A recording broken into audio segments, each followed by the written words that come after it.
जय हिंद बच्चों। जैसा कि आप सबको पता है कि अभी बोर्ड के एग्ज़ाम चल रहे हैं और हम लगातार आपको क्वेश्चन के आंसर, जो ऑब्जेक्टिव पोर्शन होता है उसके आंसर लेके आपको उपलब्ध हो जाते हैं। तो आज तो हमारा अंग्रेजी का है और अंग्रेजी को देख के सभी को हिंदी मीडियम वालों का अक्सर थोड़ा सा भय लगा रहता है ना, तो घबराने की आवश्यकता नहीं है। आप लोग ने बहुत अच्छे तरीके से पेपर हल किया होगा, ऐसी संभावना है ना। और संभावना ही क्यों, बिल्कुल 100% आप लोगों ने सही करके आए होंगे। बस एक बार आपको हमारे आंसर शीट से आपको मिलाना है ना। तो ये हमने डी से क्वेश्चन पेपर लिया है और अब हम आगे बढ़ते हैं। ये है सेक्शन ए, है ना। सेक्शन ए का जो क्वेश्चन है पहला, उसका जो हमें आंसर है वो है, देखिए क्वेश्चन ये हमारा लिखा हुआ है और इसका आंसर है ए। फिर उसके बाद है क्वेश्चन हमारा है, सेकंड क्वेश्चन है, उसका आंसर है सी। फिर है क्वेश्चन थर्ड, उसका आंसर है डी। फिर क्वेश्चन है फोर्थ, उसका आंसर है बी।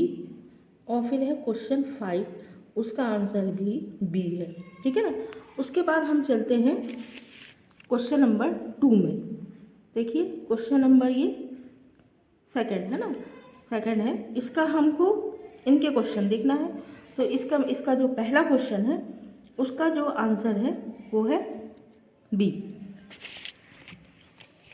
फिर उसके बाद प्रश्न क्रमांक दूसरा, उसका जो आंसर है वो है डी। फिर है प्रश्न क्रमांक तीसरा, उसका आंसर है ई, सी सॉरी। फिर है क्वेश्चन नंबर 4, उसका आंसर है डी। फिर है क्वेश्चन नंबर 5, उसका आंसर है ए। फिर हम अगले पर पेज पे चलते हैं।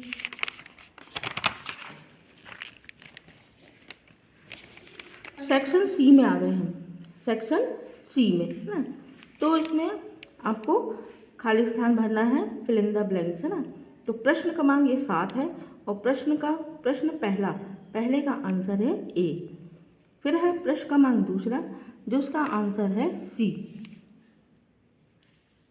फिर है प्रश्न क्रमांक तीसरा, जिसका आंसर है बी।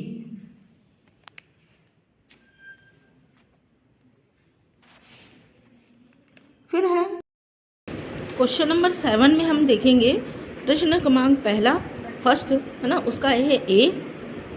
क्वेश्चन नंबर सेकंड का इसमें है आंसर जो है वो है सी। और क्वेश्चन नंबर थर्ड का है आंसर है बी। और क्वेश्चन नंबर 4 का आंसर है ए। और क्वेश्चन नंबर 5 का आंसर है सी। और क्वेश्चन नंबर 5 का आंसर है ए। और क्वेश्चन नंबर 6 का आंसर है बी। इस प्रकार आपके ये सारे प्रश्नों के उत्तर हो चुके हैं ना। क्वेश्चन क्रमांक 6वां, इसका जो आंसर है वो है बी। ठीक है बच्चों। अब हम आगे बढ़ते हैं प्रश्न क्रमांक 8 में, डू एज डायरेक्ट। तो प्रश्न है पहला, जो उसका आंसर है I am known to him. Means इसको change the sentence into passive voice करना था अपन को। फिर है प्रश्न क्रमांक दूसरा, इसमें आपको रीअरेंज करना था, मतलब rearrange these words and make a sentence. ठीक है। इसका आंसर है some girls were making a noise in the classroom. फिर उसके बाद है प्रश्न क्रमांक तीसरा, इसमें करना था अपन को correct the sentence and rewrite, मतलब अपन को सेंटेंस करेक्ट करके उसको फिर से लिखना था। इसका आंसर है we have been living in this city since 2005। फिर आगे आ गया प्रश्न क्रमांक चौथा, उसको देखते हैं। इसमें अपन को मेक एन इंट्रोगेटिव सेंटेंस, मतलब इंट्रोगेटिव सेंटेंस अपन को इसमें फॉर्म करना था। इसका आंसर होगा डू आई एक्सरसाइज डेली, और इसमें आपको लगाना आखिरी में क्वेश्चन मार्क। अगला है प्रश्न क्रमांक 5वां में देखना है अपन को rewrite the sentence beginning with it, है ना। तो ये इजी है, it is easy to find error in others. प्रश्न क्रमांक 6वां, इसमें छठवें में अपन को करना था combine the pair of sentence, मतलब इसमें 2 सेंटेंस दिए हैं, इसको कंबाइन करके मतलब जोड़ के लिखना है यूजिंग हु। ठीक है, तो इसमें आंसर आएगा Lencho wrote a letter to God who was a peasant. अगला है प्रश्न क्रमांक अंतिम 7वां प्रश्न है। इसमें combine the pair of sentence using so that, मतलब इसमें सो दैट करके अपन को सेंटेंस को कंबाइन करना है। तो आंसर होगा my sister is so intelligent that she can solve any problem.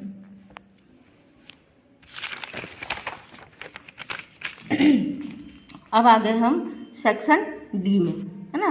तो प्रश्न क्रमांक 10 जो है उसका जो आंसर है पहले का वो है सी। देख लीजिए ध्यान से, ठीक है। फिर हम आगे बढ़ते हैं, इसका जो सेकंड क्वेश्चन है उसका आंसर है बी। फिर है प्रश्न क्रमांक थर्ड तीसरा, उसका आंसर है ए। फिर है प्रश्न क्रमांक चौथा, उसका आंसर है डी। फिर हम आगे बढ़ते हैं प्रश्न क्रमांक 11 में। प्रश्न क्रमांक 11 उसका क्वेश्चन नंबर पहले का जो आंसर है वो है सी। फिर हम आगे बढ़ते हैं प्रश्न क्रमांक दूसरा जिसका आंसर है ए। फिर है प्रश्न क्रमांक तीसरा, उसका जो आंसर है वो है बी।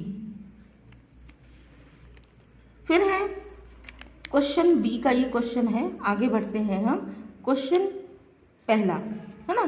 पहले का इसका आंसर है सी। अच्छे से देखिए आप लोग, है ना। प्रश्न को बहुत अच्छे तरीके से देखना है क्योंकि सभी प्रश्न ऊपर नीचे है, हर सेट का अलग अलग क्वेश्चन है, कोई ऊपर है कोई नीचे है, तो क्वेश्चन को बराबर आपको देखना है। फिर है प्रश्न क्रमांक दूसरे का आंसर है बी। फिर है प्रश्न क्रमांक तीसरा जिसका आंसर है ए। और इस प्रकार आपके ये सारे क्वेश्चनों के आंसर हमारे पास कंप्लीट हो गए। तो आप देख लीजिए, मैं एक बार कैमरा फिर से आपको घुमा देती हूँ कि कहीं आपका मिसिंग हो गया होगा तो आप लिख लेंगे।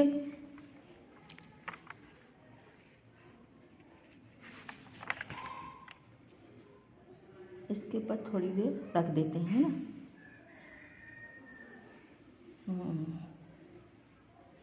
यह अच्छी तरीके से आप अच्छे से इसको लिख लीजिएगा, ठीक है ना। देख के मिला लीजिए कि आपके कितने आंसर सही हैं।